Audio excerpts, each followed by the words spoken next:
Disgraced music mogul Sean Diddy Combs, once known for his lavish lifestyle and living large in his multi-million-dollar mansions, has a new home as he awaits trial in his federal sex trafficking case. Last week, the Bad Boy founder's defense team unsuccessfully fought to keep the music producer out of federal jail after his arrest. Now his new digs once house other high-profile inmates, including R. Kelly, Fetty Wap, Sam Bankman-Fried, and Ghislaine Maxwell. Diddy is currently housed at the Metropolitan Detention Center in Brooklyn, New York, a stark difference from the glitz, glamour, and wealth in Hollywood and Star Island in Miami Beach, Florida. But MDC Brooklyn has been described as hell on earth, with horrifying conditions. The facility, which now houses Diddy, opened in the early 90s and is the only federal jail in New York City after the Bureau of Prisons closed its Metropolitan Correctional Center in 2021 after many issues came to light in the wake of Jeffrey Epstein's suicide just 2 years earlier.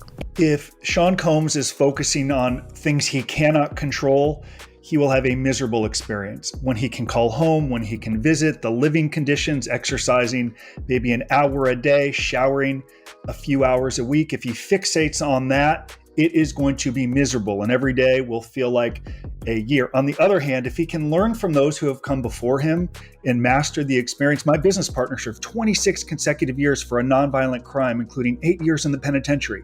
He never complained. He focused on his family, trying to prove worthy of the love and support of his family.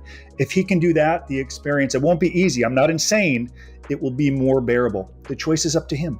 And as far as we know right now, he has been kept in solitary confinement, or the SHU right now, and he's been on suicide watch. How different is that experience from being in the general population?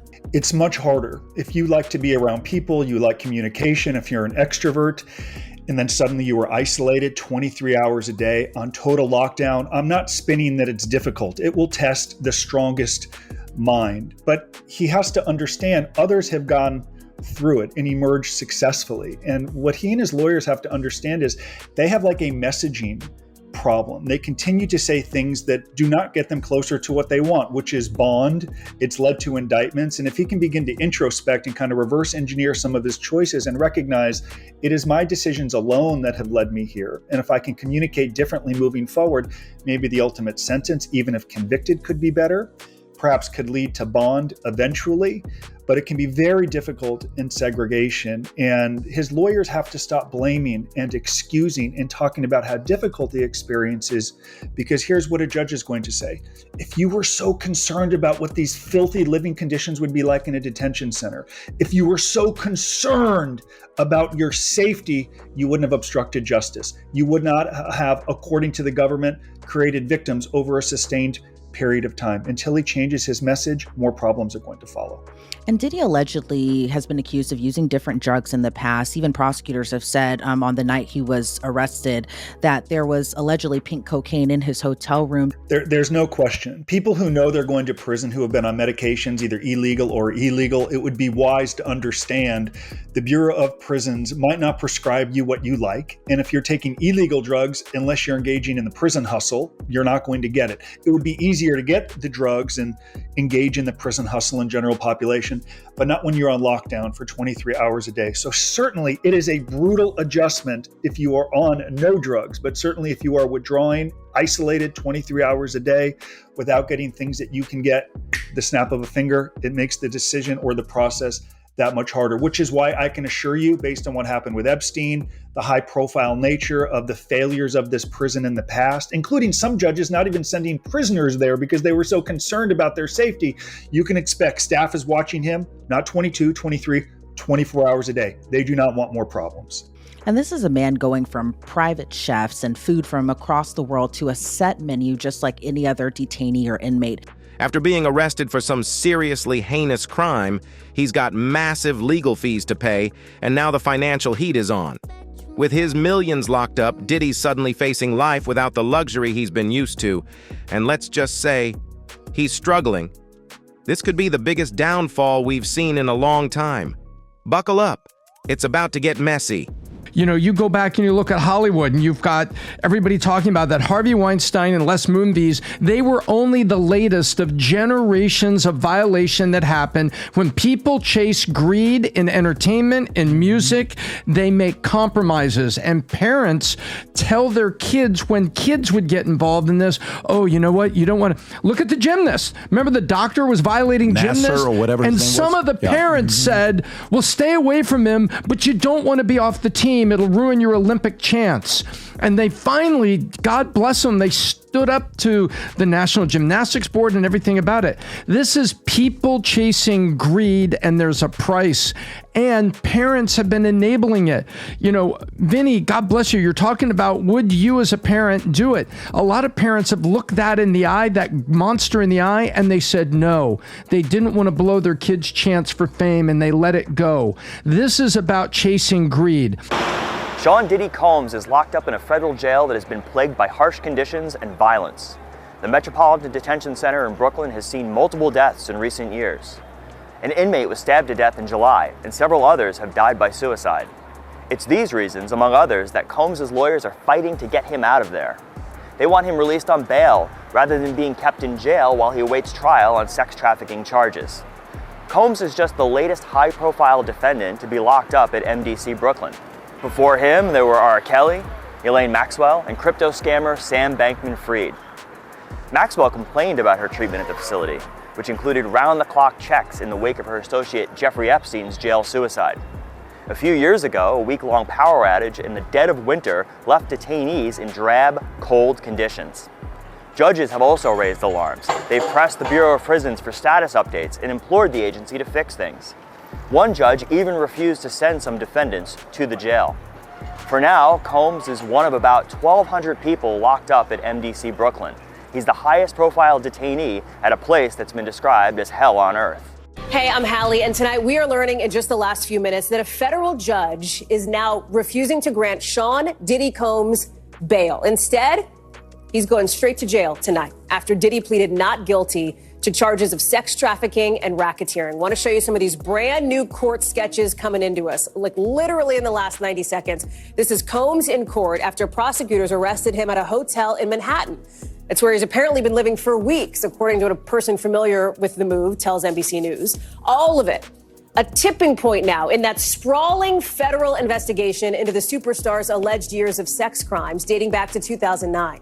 As we're just getting in some new and deeply disturbing details about the allegations against him and what looks like a massive criminal operation, allegedly. At least 50 victims and witnesses so far. And at the center of it, these hours and days-long sex acts known as, in their words, freak-offs that Combs supposedly orchestrated to abuse his victims.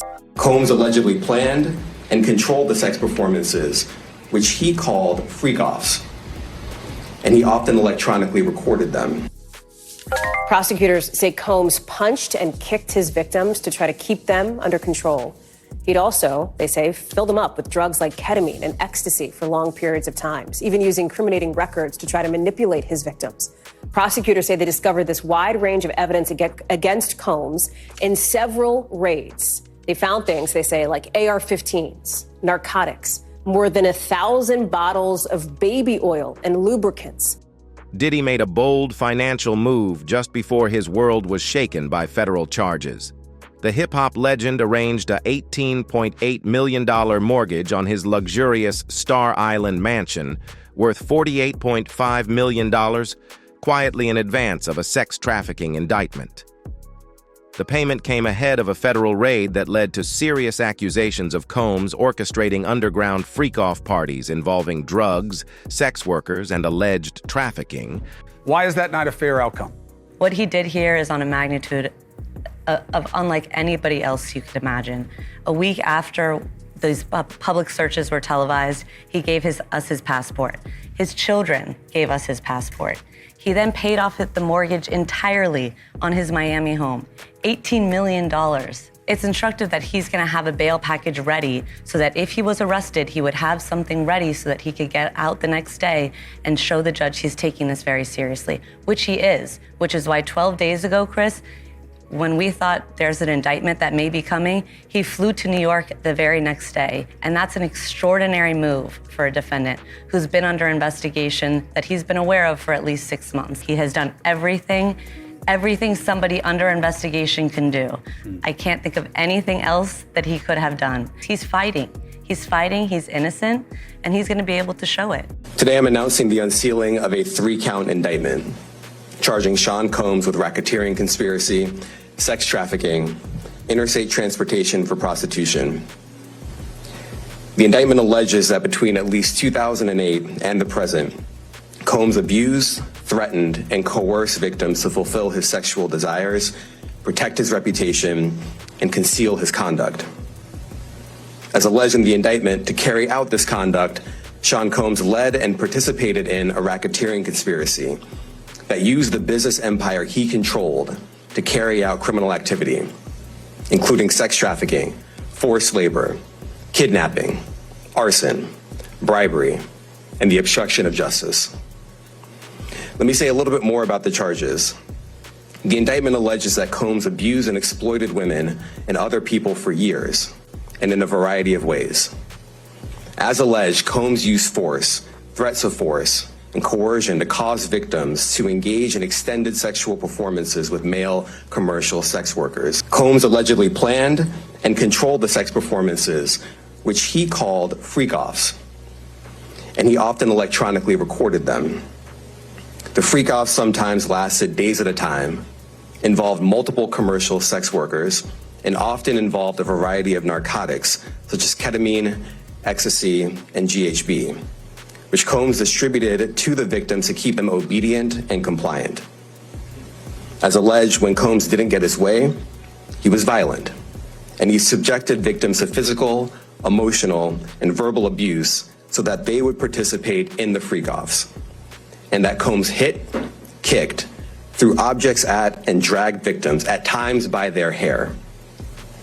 On one occasion in March of 2016, that conduct was captured on video and later reported in the media.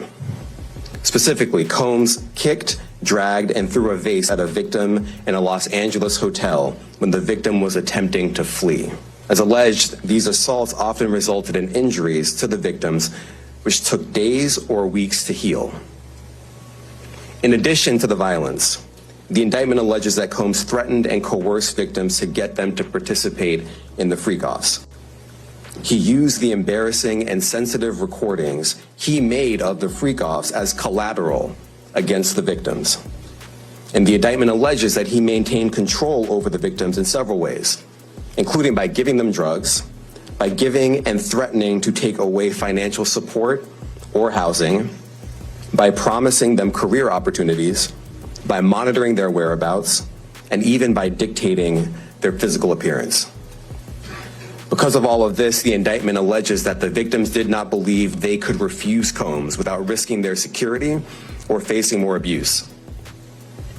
The indictment also alleges other acts of violence undertaken by Combs and others, including violence against witnesses to his abuse, kidnapping, and arson. During a bond hearing recently, prosecutors stated their case against Combs, charging him with running a sex trafficking ring and engaging in racketeering and illegal transportation for sex. In March, federal agents raided his Miami estate, reportedly discovering evidence of drug-fueled gatherings, including baby oil, lubricants, and narcotics. Combs, who pleaded not guilty, offered a $50 million bond package as a means of obtaining bail. The proposal included his Miami mansion and 6 passports, his and his family's, to prove that he had no intention of leaving. "We paid off the mortgage because that is what it means to build trust," his defense attorney, Mark Agnifilo, argued.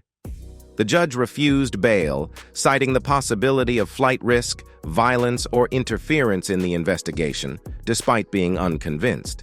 So thank you, Caitlin. So I think we have a good shot tomorrow. Tomorrow we argue in front of the district court judge whose case this is. Today we argued in front of a magistrate judge whose case this is not. We'll never have this magistrate as our judge again.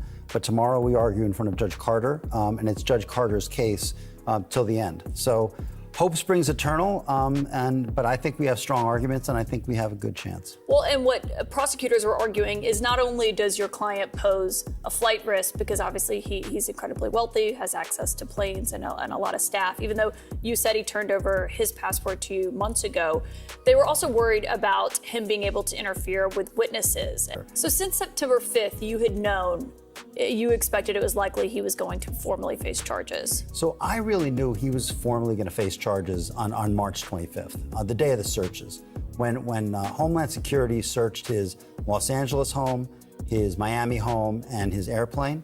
I knew that day by looking at the search warrants. I mean, I've been doing this for a while. This is not my first or 100th rodeo, that this was going to come as a matter of time.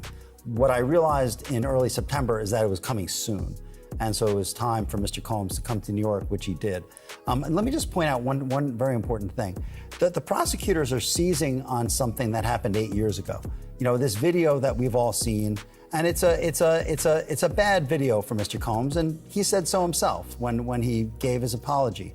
This is 8 years ago, and the prosecutors are talking about him bribing a hotel security worker.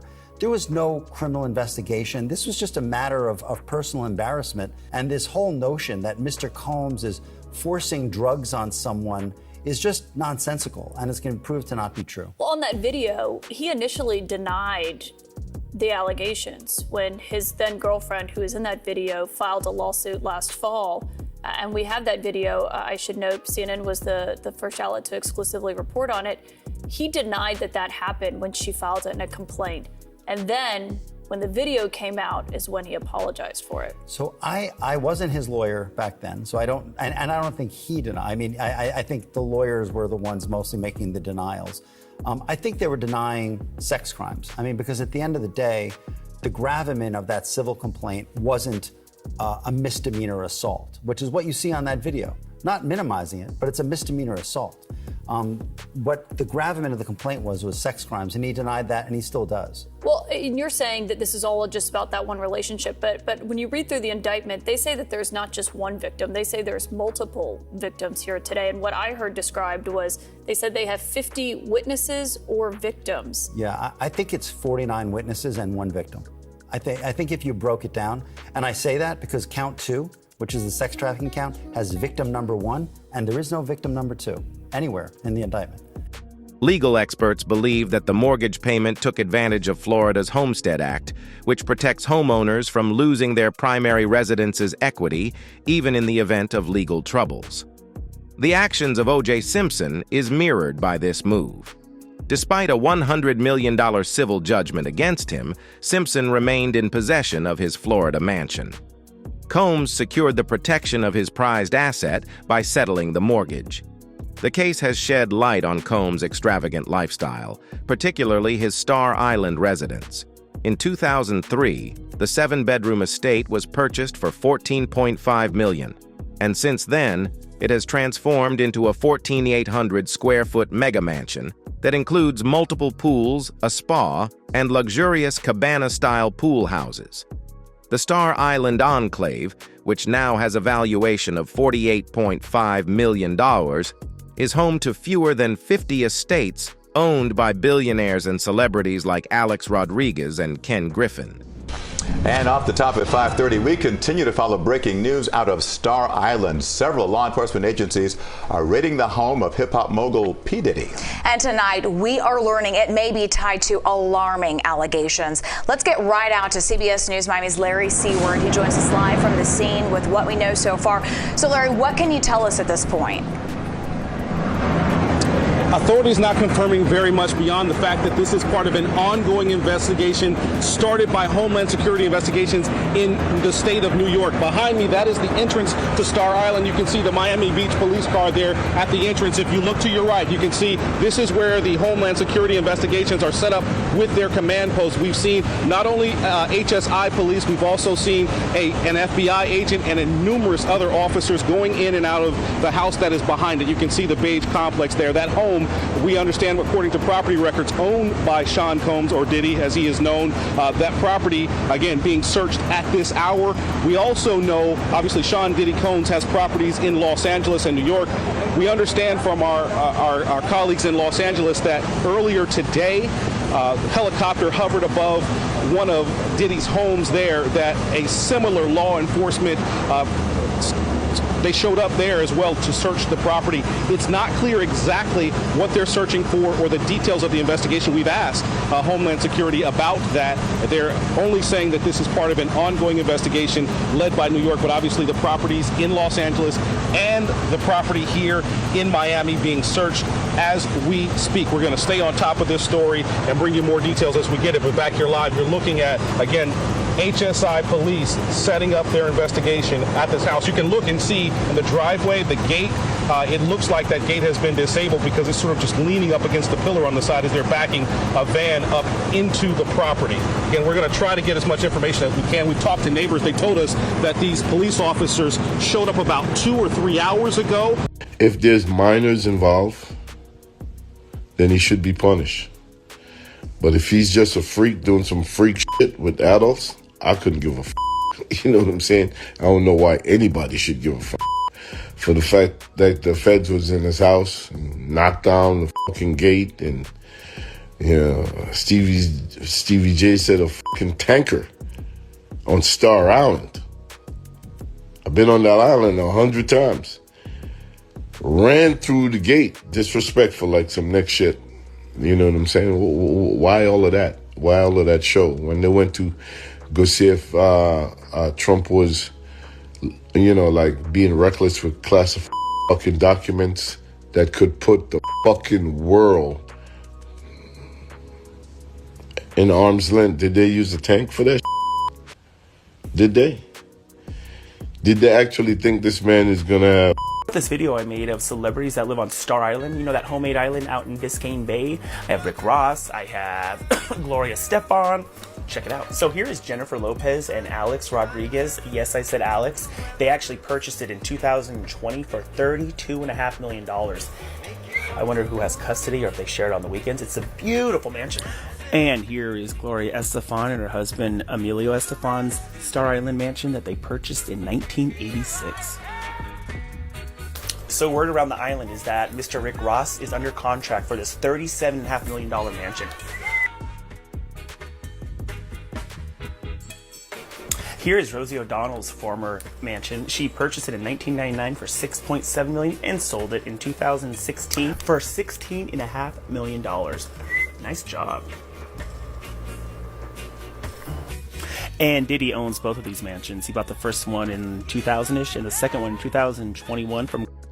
The mansion next door was bought by Combs for $35 million in 2021 to add to his Star Island portfolio. His bond proposal, which focused on his primary estate, did not include that property. Despite admitting that paying off the mortgage wasn't the smartest business move, Combs' legal team gambled on it to gain goodwill with the court. It was a terrible business decision, Agnifilo acknowledged. But no one makes bad financial decisions just for show. We were trying to build trust. As Combs awaits trial, his legal and financial maneuvers have placed his assets under the spotlight, offering viewers an insight into the high-profile life of a music mogul who has a habit of making grand gestures both on and off the stage. But it did not prove to be a great idea for him. He was arrested on Monday, September 16, for racketeering. Sex trafficking and transportation to engage in prostitution is just the tip of the iceberg when it comes to his problems. The 14-page indictment spells out beyond troublesome behavior, which is going to cost a pretty penny to defend himself against the serious charges. The legal bills are reportedly mounting quickly, and he may have significant financial issues already. Good morning, Brian and Natalie. I got to tell you, my thoughts reading the 14-page indictment yesterday were that there are a lot of people in Hollywood who are probably worried about which Diddy parties they were at and what was going on. That's not to say that they were necessarily even involved in any of the things that are alleged by the U.S. Attorney's Office.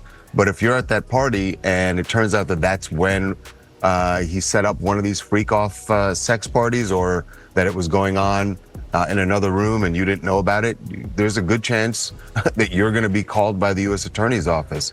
And certainly if you were involved, you would get a call, because they're going to want to know everything you want to know and may even want you to be a witness. I just think, we're just starting to scratch the surface of what this case, this case is going to touch and involve. And the feds have said that this remains an open investigation. And usually the way this works is once they find out other people are involved or were witnesses, they bring them in and they sort of lean on them, and it's sort of like, you're going to cooperate with us, or there's a possibility that you could face charges. So this is going to be a slow developing a case here, because we're just getting started, and I don't see how this trial begins anytime before next year. There are a lot of wild allegations in those documents that came out yesterday, including 1,000 bottles of baby oil. What surprised you the most about what you read yesterday? Yeah, I mean, that, Brian, was definitely an alarming graph of the indictment when you read that when they raided, I believe it was the Miami home, where they found 1,000 bottles of, and they said that these were items that were used at the freak-offs. There were also large amounts of drugs, they said, cocaine, ketamine, Molly, GHB, the rape drug. So, they said that the house, according to the feds, that was stocked for these parties. In early September, Combs put his Beverly Hills estate up for sale for $61.5 million per Realtor.com. The property was a part of the March Homeland Security raid when he was under investigation for sex trafficking. And the house is curiously next to the home his ex-girlfriend, Jennifer Lopez, is hoping to buy. If he sells the place for his asking price, he will stand to make a $20.5 million profit on the home he bought for $39 million just a decade ago. That cash would likely help him pay off his rising legal tab, according to In Touch Weekly. Defending him against these serious charges is a huge undertaking, and it's gotten very expensive, an insider told the media outlet. He will hate to part with it, but he has no other choice. However, another source backtracked on the reason for the sale, claiming that Combs doesn't need the LA place, despite the curious timing of putting it on the market. No matter what the reason is, the 54-year-old music producer has a long legal battle ahead.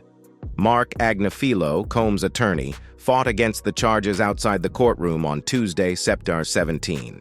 He said, per NBC News, "We are disappointed with the decision to pursue what we believe is an unjust prosecution of Mr. Combs by the U.S. Attorney's Office. Sean Diddy Combs is a music icon, self-made entrepreneur, loving family man, and proven philanthropist who has spent the last 30 years building an empire, adoring his children, and working to uplift the black community." Combs pleaded not guilty to all of the charges and was denied bail because he is considered a flight risk. He offered up a $50 million bail proposal package that included his $48 million Miami property and his mother's $2 million residence as collateral, per reporter Megan Cuniff's ex-post. He also stated that he would be willing to wear an ankle monitor and limit his travel to New York, New Jersey, and Florida. But the judge denied his request.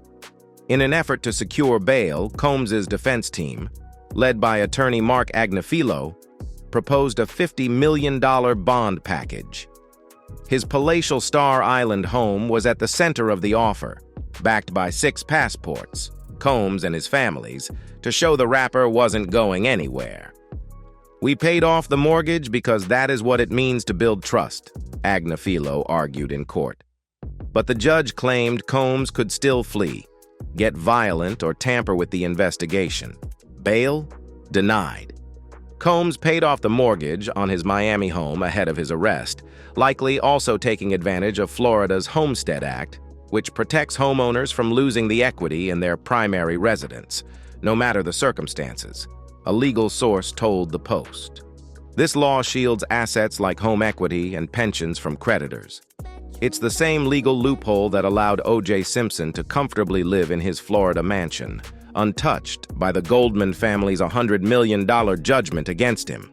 By paying off his home, Diddy ensured that this key asset would be protected regardless of potential legal issues.